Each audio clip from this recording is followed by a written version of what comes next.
प्रेम से बोलिए जय श्री राम। आदरणीय दर्शकों, हमारी YouTube चैनल हिंदू तीर्थ स्थल में आपका स्वागत है। और आज की इस वीडियो में हम आपको पुनः एक नए तीर्थ स्थल तक लेकर के चलने का प्रयास कर रहे हैं। आज हम जिस तीर्थ स्थल पर जा रहे हैं वह तीर्थ स्थल वनों के मध्य में है। आप यहाँ तक पहुँचने के लिए चाहे जिस भी मार्ग का चुनाव करें, वनीय मार्गों से ही गुजरना पड़ेगा। छत्तीसगढ़ से मनेंद्रगढ़ अथवा बैकुंठपुर से आप निकल करके जा सकते हैं। यदि आप मध्य प्रदेश से आना चाहें तो शहडोल के मार्ग से आ सकते हैं और सीधी के मार्ग से आ सकते हैं। लेकिन जिस भी मार्ग का चुनाव करेंगे आपको छत्तीसगढ़ के जनकपुर तक पहुंचना पड़ेगा। जनकपुर में आपको एक बोर्ड मिलेगा जिस पर सीतामढ़ी हरचौका श्री राम वन गमन पथ स्थान लिखा हुआ है। यहाँ से 27 किलोमीटर दूर और आगे बढ़ना है। थोड़ी आगे बढ़े तो एक तिराहा मिला, यह भी जनकपुर का तिराहा है। यहाँ से बाईं ओर जाएंगे तो सीतामढ़ी हरचौका और दाहिनी ओर जाएंगे तो माता चांग देवी का दर्शन लाभ प्राप्त होगा। चांग माता का दर्शन करने के लिए दाहिनी ओर चले जाइए, हरचौका जाना हो तो बाईं ओर चले जाइए। आगे बढ़ते गए तो हमें एक बोर्ड दिखाई दिया जिस पर राम वन गमन पथ की एक सूचना लगी हुई है। थोड़ी आगे बढ़े तो पुनः हमें राम वन गमन पथ का एक बोर्ड दिखाई दिया। यहाँ पर थोड़ी सी रुके और यहाँ से दाहिने मुड़े तो हम हरचौका का प्रवेश द्वार प्राप्त किए और इस प्रवेश द्वार से आगे बढ़ते हुए हम आगे की ओर बढ़ने लगे। मुख्य मार्ग से लगभग आधे किलोमीटर की दूरी तय करने के बाद हम हरचौका तक पहुँचेंगे।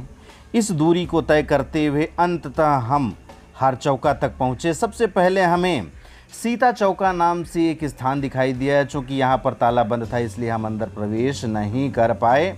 आगे की ओर हरचौका की ओर बढ़ते गए और सामने में हमें एक तिराहा दिखाई दिया। इस तिराहे से हम बाईं ओर मुड़े। बाईं ओर मुड़ते ही हमें एक भव्य प्रवेश द्वार मिला। इस प्रवेश द्वार में अंदर प्रवेश करने पर ही हरचौका के तीर्थ स्थल तक पहुँचेंगे। यहाँ से हम आगे बढ़े तो एक बाउंड्री दिखाई दिया, एक लोहे का गेट मिला। इस गेट से जैसे ही हम आगे बढ़े तो भगवान श्री रामचंद्र जी की विशाल प्रतिमा का दर्शन लाभ प्राप्त हुआ। प्रेम से बोलिए भगवान श्री रामचंद्र की जय। अयोध्या नरेश राम लला की जय। मर्यादा पुरुषोत्तम भगवान श्री रामचंद्र जी की जिस प्रतिमा का आप दर्शन लाभ प्राप्त कर पा रहे हैं, इस प्रतिमा का अनावरण 19 सितंबर 2023 को तत्कालीन मुख्यमंत्री माननीय भूपेश बघेल जी के द्वारा किया गया था। तब से यह स्थान और भी प्रसिद्ध हो गया। राम वन गमन पर्यटन परिपथ का आप बोर्ड देख पा रहे हैं। यह स्थल छत्तीसगढ़ राज्य के नवनिर्मित जिले MCB अर्थात मनेंद्रगढ़ चिरमिरी भरतपुर में स्थित है और मवई नदी के तट पर स्थित है।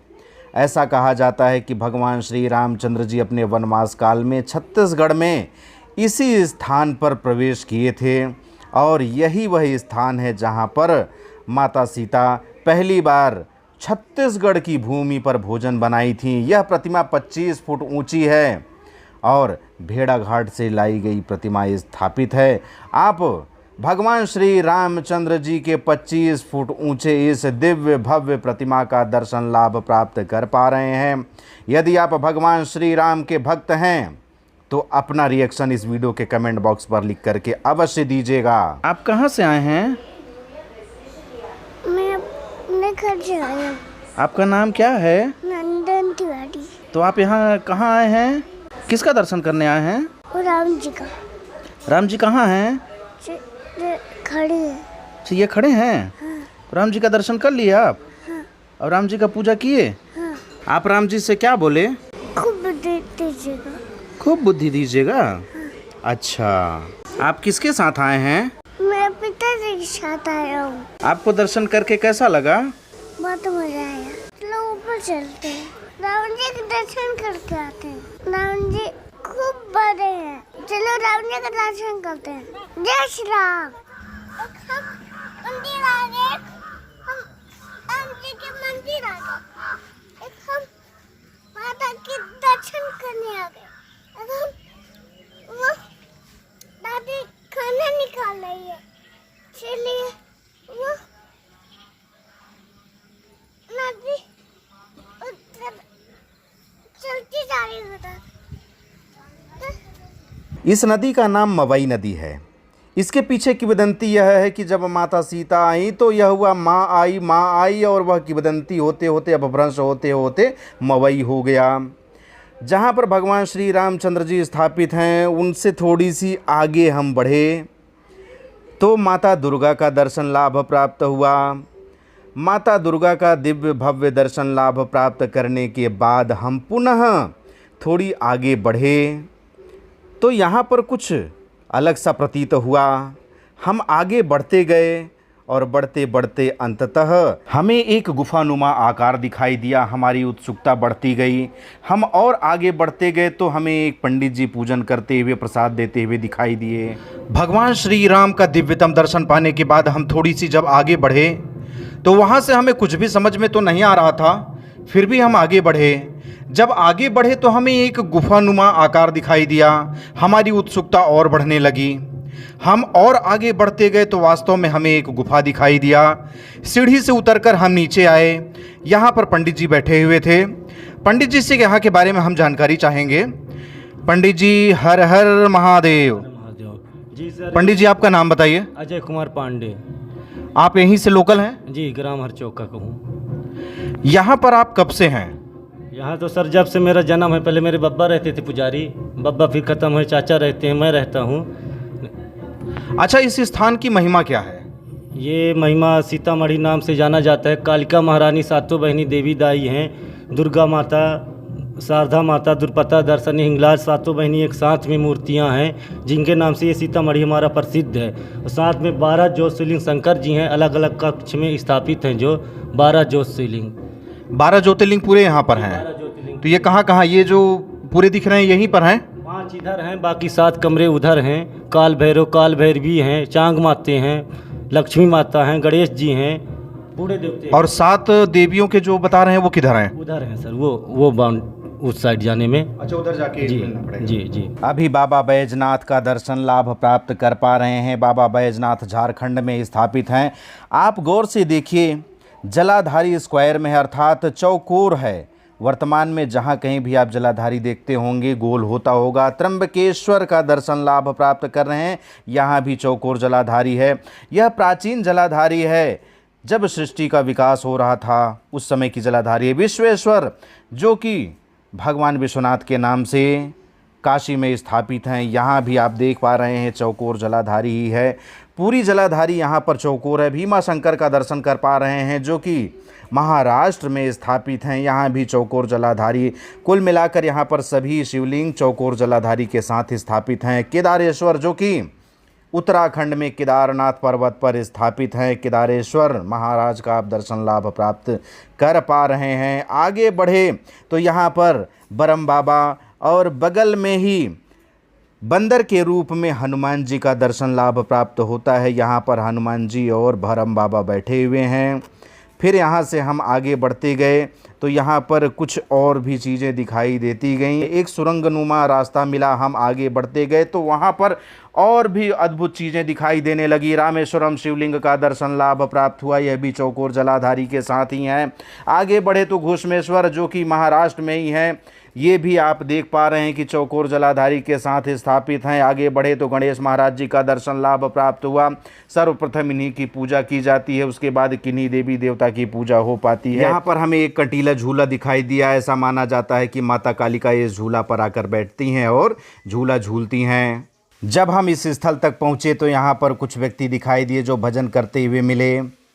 और यहाँ पर हमें यहाँ के प्रधान पुजारी श्री दीप नारायण पांडे जी मिले। और श्री दीप नारायण पांडे जी से हमने जानकारी प्राप्त की कि भगवान श्री रामचंद्र जी माता सीता एवं भ्राता लक्ष्मण के साथ अपने वनवास काल में यहाँ पर रुके हुए थे और यहाँ पर बरसात के दिन में 4 माह रुके हुए थे। और ये जो पत्थर आपको दिखाई दे रहा है, इसी पत्थर पर भगवान श्री रामचंद्र जी यहाँ पर बैठा करते थे और माता सीता उनके लिए भोजन बनाती थी और यहीं पर बैठ कर के भगवान श्री रामचंद्र जी भोजन किया करते थे। आपके सामने यह जो बड़ा सा गोल पत्थर दिखाई दे रहा है, ऐसा माना जाता है कि इसी पत्थर पर माता सीता भगवान श्री रामचंद्र जी के लिए रोटी बनाई थी, इसलिए यह माता सीता का भी चौका कहलाता है। यहीं पर इस पत्थर पर माता सीता बैठती थीं और बगल में भगवान श्री रामचंद्र जी बैठकर भोजन किया करते थे। यह सीता जी का चौका है, आप दिव्य दर्शन कर पा रहे हैं। इधर गणपति महाराज का दर्शन लाभ प्राप्त किए। उसके बाद हम थोड़ी सी आगे बढ़े तो यहाँ पर अष्टभुजी चांग माता का दर्शन लाभ प्राप्त कर पा रहे हैं। यहाँ पर गुफानुमा आकृतियाँ बनी हुई हैं। कुल मिलाकर यह एक गुफा है। गुफा के अंदर सभी देवी देवता विराजित हैं। नीचे में जवारा बोया हुआ है, क्योंकि हम यहाँ पर रामनवमी के समय पहुँचे तो जवारा बोया हुआ भी मिला। यहाँ पर पुनः गणपति महाराज का दर्शन लाभ प्राप्त हुआ। गणपति महाराज बैठे हुए हैं। उसके बाद हम आगे बढ़े तो सूर्य नारायण एवं उनका चक्र दिखाई दिया। ऐसा बताया गया कि यहाँ पर यह चक्र कभी ऊपर में था और घूमता था, लेकिन वह खंडित होकर के नीचे गिरा। उसी का अवशेष यहाँ पर रखा हुआ है। सभी प्राचीन प्रतिमाएं हैं, प्राचीन आकृतियाँ यहाँ पर विद्यमान हैं। यह भी एक अलौकिक दिव्य स्थल है जहाँ पर इतनी प्राचीन प्रतिमाएं स्थापित हैं। यहाँ पर जब भी आप आएंगे प्राचीनतम प्रतिमाएं आपको दर्शन देंगी। यहाँ पर जब हम आगे बढ़े तो हमें भगवान श्री रामचंद्र जी के धनुष का दर्शन लाभ प्राप्त हुआ। आप देख पा रहे हैं यह जो आकृति दिखाई दे रही है यह एक बड़ी गिलहरी है। उसके नीचे नीचे ये जो पंडित जी का हाथ पड़ रहा है ये सभी छोटी गिलहरियां हैं। आप देख पा रहे हैं कि यह भगवान श्री रामचंद्र जी का धनुष है जो यहाँ पर वे टांग कर रखे थे। धनुष की आकृति यह पूरी दिखाई दे रही है। आप इसे गौर से देखिए, दोनों तरफ झुका हुआ है, बीच में एक डंडा दिखाई दे रहा है। यह धनुष है और ऊपर में गिलहरियां बैठी हुई दिखाई दे रही हैं। गिलहरियों का भी भगवान श्री रामचंद्र जी से अटूट प्रेम है। जब राम सेतु बन रहा था उस समय भी गिलहरी भगवान श्री रामचंद्र जी का सहयोग करने के लिए पहुंच गई थी। छोटे छोटे कंकड़ पत्थर ले जा करके राम सेतु के ऊपर रखती थी। उन्हें भी लगता था कि हमारा भी सहयोग इस राम सेतु को बनने में मिलना चाहिए, और वे भी अपना भरपूर सहयोग दी जितनी उनकी क्षमता थी। आगे बढ़े तो भगवान भोलेनाथ माता पार्वती के साथ विराजित हैं। इनका दिव्यतम भव्यतम दर्शन लाभ प्राप्त हुआ। शिव पार्वती का दर्शन करने के बाद हम आगे बढ़े तो पुनः वीर बजरंगबली का दर्शन लाभ प्राप्त हुआ। प्रेम से बोलिए बजरंगबली महाराज की जय। आगे बढ़े तो ओमकारेश्वर ज्योतिर्लिंग का दर्शन लाभ प्राप्त हुआ। यहाँ पर बता दें कि जितने भी ज्योतिर्लिंग हैं सभी अलग अलग कक्ष में विराजित हैं। इनका दर्शन लाभ प्राप्त करते हुए आगे की ओर बढ़ते जाइए। हम भी आगे की ओर बढ़ते गए। यहाँ जब पहुँचे तो हमें माता सातों बहनियों के रूप में एक साथ दर्शन दी। ऊपर में 5 प्रतिमाएं हैं और नीचे में छोटी छोटी 2 प्रतिमाएं दिखाई दे रही हैं। कुल मिलाकर के यहाँ पर माता सातों बहनियों के रूप में एक साथ विराजित हैं। बगल में सिंह वाहिनी माता दुर्गा महिषासुर मर्दिनी के रूप में विराजित हैं। आप महिषासुर मर्दिनी माता का दर्शन लाभ प्राप्त कर पा रहे हैं। छोटी माता शारदा माता हैं, जो छोटी प्रतिमा है, यह माता शारदा हैं। इधर बगल में भगवान श्री हरि विष्णु का दर्शन लाभ प्राप्त हो रहा है। नीचे में छोटे छोटे जय विजय भी हैं। यहाँ पर आप माता शीतला का दर्शन लाभ प्राप्त कर पा रहे हैं। प्रेम से बोलिए शीतला माता की जय। आप पीछे में देख पा रहे हैं जवारे बोए हुए हैं। यहाँ पर एक बात और बता दें कि इस गुफा में कुल 17 कक्ष हैं, जिसमें से 12 कक्षों में शिवलिंग स्थापित हैं और 5 कक्षों में माताएं विराजित हैं। सोमनाथ ज्योतिर्लिंग का दर्शन लाभ प्राप्त कर पा रहे हैं, जो कि गुजरात में है और प्रथम ज्योतिर्लिंग के रूप में जाने जाते हैं। इनके पीछे भी जवारा बोया हुआ दिखाई दे रहा है। आगे बढ़े तो काल भैरव बाबा का दर्शन लाभ प्राप्त कर पा रहे हैं, जो कि दीवार पर ही अंकित हैं और हम इनका दर्शन कर रहे हैं। आगे बढ़े तो काल भैरवी माता का दिव्यतम दर्शन लाभ प्राप्त हो पा रहा है। आप यहाँ पर अद्भुत अद्भुत दर्शन करते हुए आगे बढ़ेंगे। मल्लिकार्जुन ज्योतिर्लिंग का दर्शन लाभ प्राप्त हो रहा है, जो कि आंध्र प्रदेश में है और द्वितीय ज्योतिर्लिंग के रूप में जाने जाते हैं। यहाँ पर सब कुछ प्राचीन है। महाकालेश्वर ज्योतिर्लिंग का दर्शन लाभ प्राप्त कर रहे हैं, जो कि उज्जैन में तीसरे ज्योतिर्लिंग के रूप में है। ये ज्योतिर्लिंग किसी के द्वारा स्थापित नहीं है, स्वयंभू हैं, स्वतः स्थापित हैं। यहाँ पर चरण पादुका का दर्शन लाभ प्राप्त होने वाला है। ऐसा बताया जाता है कि जो दाहिना चरण है यह भगवान श्री रामचंद्र जी का है और जो बायां चरण है वह माता सीता का चरण है। इस तरह से दोनों का चरण एक साथ दर्शन लाभ प्राप्त हुआ। इस मैप में आप देखिए कि भगवान श्री रामचंद्र जी किधर किधर से गुजरते हुए आगे बढ़े थे, उसका मैप इसमें दर्शाया गया है। आगे बढ़े तो माता लक्ष्मी का दर्शन लाभ प्राप्त हुआ। ये सभी अत्यंत प्राचीन प्रतिमाएँ हैं जिनका दर्शन लाभ आप प्राप्त कर पा रहे हैं। इन प्राचीन प्रतिमाओं का दर्शन लाभ प्राप्त करते हुए मन हर्षित हो गया, उल्लासित हो गया।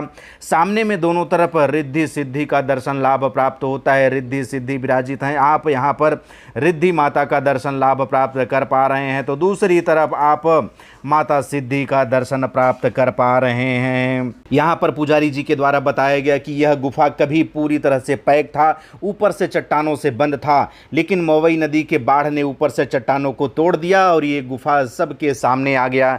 लेकिन बात यह होती है कि भगवान यहाँ कैसे पहुँचते थे।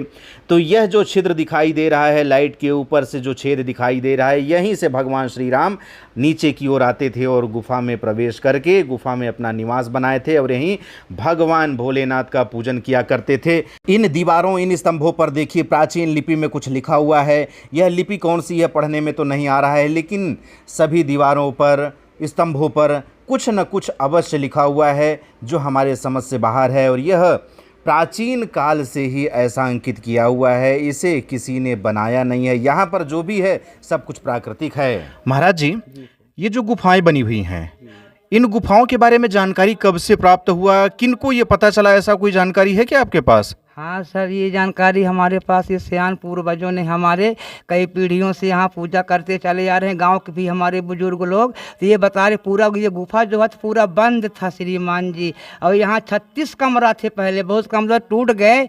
माँ आई, सीता माँ जो है इस गंगा मैया के सोच से आई थी, इसलिए इस गंगा का मैया का नाम जो है तो मवई रखा गया है। माँ आई तो इस मवई गंगा मैया का जो भी पानी है पहले उधर सब पानी है, शिव शंकर भगवान स्नान कराते हुए और फिर उत्तर दिशा की ओर निकलती थी सर। ये पूरा गुफा पहले बंद था सर जी। नदियाँ जब गंगा मैया तोड़ फोड़ किए हैं तब पूरा यहाँ का नर नारी हमारे जाने हैं, तो कभी ये पूरा मिट्टी बंद कर दे और कभी जो है तो खाली कर दे। इसके बाद फिर यहाँ पूजा शुरू हो, राम जी का चरण पादुका मिलने लगे और राम जी का आसन, जहाँ से सियान पूर्वज यही बताया कि यहाँ राम लक्ष्मण सीता प्रथम चौमासा अपना 4 महीना यहीं बिताए हैं सर। मतलब जब ये गुफा मिला तो ये जो ज्योतिर्लिंग यहाँ पर विराजित हैं, ये सभी ज्योतिर्लिंग ऐसे ही बैठे हुए मिले? ऐसे ही ज्योतिर्लिंग बैठे, श्री राम जी और सीता मैया और लक्ष्मण जी पूजा करके यहाँ गए हैं अपने हाथों से। श्रीमान जी ये विश्वकर्मा भगवान के सब बनाए हुए हैं। यहाँ जो है तो आदमी कोई भी ज्योतिर्लिंग ला करके और स्थापित नहीं किए हैं। चलिए, बहुत बहुत धन्यवाद। जय श्री राम। प्रेम से बोलिए जय जय श्री राम। गुफा के ऊपरी हिस्से में हमें माता सीता के बाएं पैर का निशान दिखाई दिया, हमें पंडित जी ला करके दिखाए और स्पष्ट रूप से यह दिखाई दे रहा है कि यहाँ पर माता के बाएं पैर का निशान बना हुआ है। आप माता सीता के बाएं पैर के निशान का दर्शन लाभ प्राप्त कर पा रहे हैं। यहाँ पर ब्राह्मण आचार्यों के द्वारा विभिन्न प्रकार के पूजन अनुष्ठान भी संपन्न कराए जाते हैं। आप गुफा को ऊपर से देख पा रहे हैं। जिस तरह से अभी हम गुफा के ऊपरी हिस्से पर हैं, इसी तरह से चट्टान के माध्यम से यह गुफा पहले ढका हुआ था। माता मवई के तोड़ फोड़ के बाद यह सभी के सामने आया है। आप गुफा को ऊपर से देख पा रहे हैं। पंडित जी ने बताया कि अभी भी जब नदी में बाढ़ आता है तो यहाँ पर मिट्टी और रेत भर जाता है और फिर वह खाली भी हो जाता है। इस तरह से इस वीडियो के माध्यम से आपने मनेंद्रगढ़ जिले के अंतर्गत हरचौका सीतामढ़ी तक पहुंचकर यहाँ के बारे में संपूर्ण दर्शन प्राप्त किए। मैं आशा करता हूँ कि यह दर्शन आपके लिए सौभाग्यशाली होगा। आप इस दर्शन से अपने आप को कृतार्थ महसूस किए होंगे। इसी तरह से निरंतर वीडियो प्राप्त करने के लिए हमारा चैनल सब्सक्राइब करके घंटी का बटन भी ऑन कर लीजिए और अधिक से अधिक इस वीडियो को शेयर कीजिए, जिससे कि भगवान राम के इस प्राचीन स्थल अर्थात वनवास काल के इस स्थल के बारे में सभी लोगों को जानकारी प्राप्त हो सके और इस स्थल तक आकर के वे भी दर्शन लाभ प्राप्त करते हुए 12 ज्योतिर्लिंगों के साथ भगवान श्री राम का भी आशीर्वाद प्राप्त कर सकें। प्रेम से बोलिए जय श्री राम।